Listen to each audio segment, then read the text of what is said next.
Love story. ही story पूर्णपणे खरी आहे. माझी नाही तर माझ्या बेस्ट मैत्रिणीची आणि मित्राची आहे.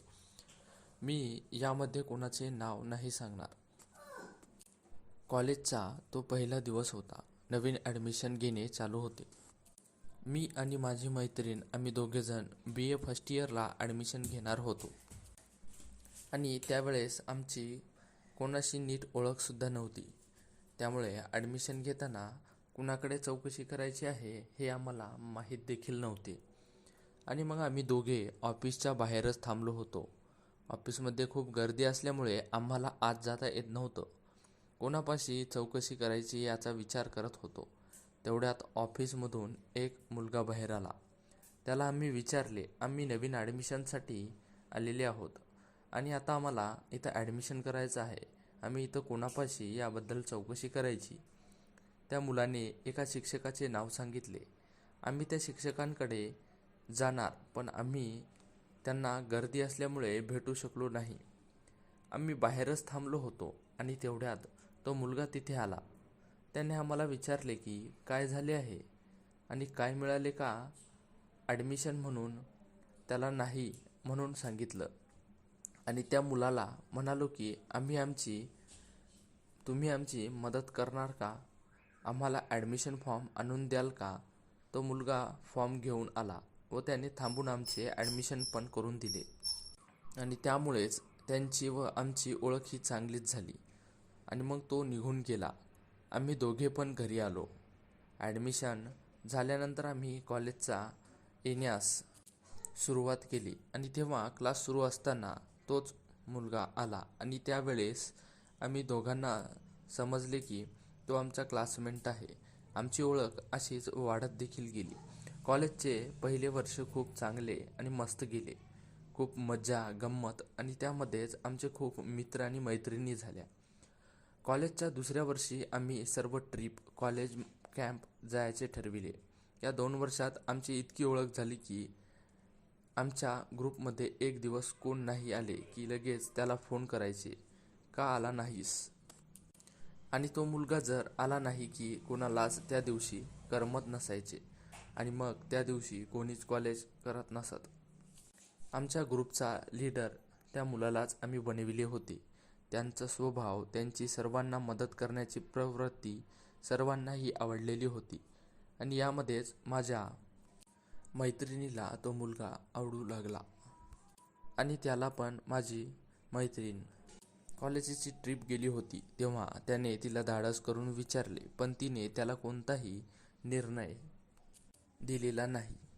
ट्रिप आल्यानंतर पण त्याने तिला विचारले की माझे तुझ्यावर मनापासून खूप प्रेम आहे, तुझे माझ्यावर आहे का. तेव्हा पण तिने काही निर्णय सांगितला नाही. त्याने परत फोन करून विचारले तेव्हा ती म्हणाली, तू माझ्यावर किती प्रेम करतोस. तो म्हणाला, खूप करतो. आणि म्हणाला की मी काय करू म्हणजे तुला माझ्यावर विश्वास बसेन. तेव्हा ती मुलगी म्हणाली, मला सर्वांसमोर तू प्रपोज करशील का. तेव्हा तो काहीच न बोलता तिथून शांत बसला आणि त्याने तो फोन ठेवला. तिला वाटले की तो नाही करणार हे सर्व आणि तेव्हा त्याला काय बोलावे हे सुचले नाही.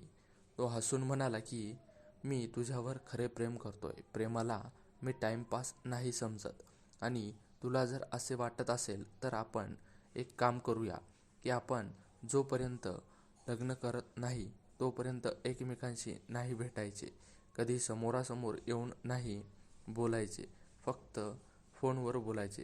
तिने पण होकार दिला. त्यानंतर ते रोज कॉलेजमध्ये एकाच क्लासमध्ये शेजारी बसत पण कधी एकमेकांशी नाही बोलायचे.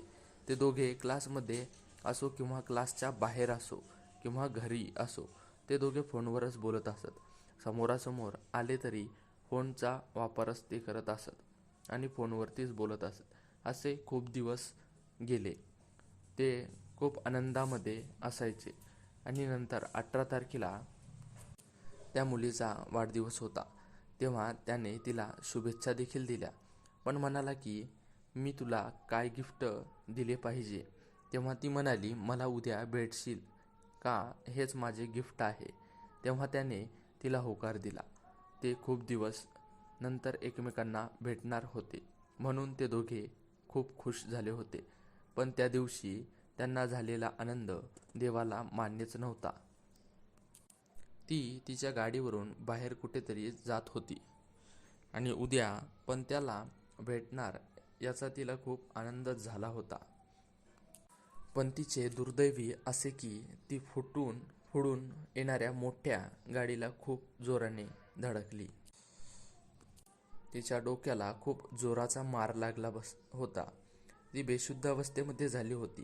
तिला हॉस्पिटलमध्ये नेले. ती 5 तासाने शुद्धीवर आली. तो तेव्हा तिथेच होता. तिला भेटायला गेले की त्यांच्याशी बोलणार, पण डॉक्टरने त्याला बोलू दिले नाही. त्याला बाहेर बसायला सांगितले. पण त्यावेळी तिच्या डोक्याला लागलेल्या वेदना असह्य झाल्या होत्या आणि तिने थोड्या वेळातच त्या जागी तिचा प्राण सोडला होता. आज तिचा वाढदिवस होता. त्याच दिवशी ती हे जग सोडून गेलेली होती आणि त्या मुलाला काही कळेनासे झाले होते. तेव्हा कळले की तो आपले भान हरवून बसला. तेव्हा तो कोणाशी बोलला देखील नाही की रडला पण देखील नाही. त्यांचे मित्र त्याला बाहेरगावी घेऊन गेले होते. पण 1 महिना तो सुन्नच होता. पण 1 महिन्यानंतर तो यातून बाहेर देखील आला आणि त्यावेळेस तो खूप वेदना सहन करत होता, खूप रडत होता.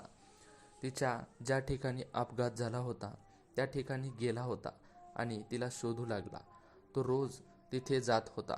असेच हळूहळू दिवस गेले आणि तो आता पूर्ण बरा झाला होता. पण तिला अजून विसरू शकला नाही. या दिवशी हे दोघे भेटणार होते, म्हणजे 19 तारखेला. ती प्रत्येक वर्षी त्याला तिच्या वाढदिवसाच्या दिवशी म्हणजेच 18 तारखेला आणि 19 तारखेला त्या मुलाच्या स्वप्नात येऊन त्याला भेटते. जे जरी खोटे वाटत असेल तरी हे खरे आहे. या गोष्टीला 4 वर्ष पूर्ण झालेली आहेत. अशाच प्रकारे आजची आपली ही प्रेमकथा इथेच समाप्त होते. ही कथा तुम्हाला आवडली असेल तर व्हिडिओला नक्की लाईक करा आणि अशाच प्रकारच्या नवनवीन कथा पाहण्यासाठी आपल्या चॅनेलला सबस्क्राईब नक्की करा. धन्यवाद.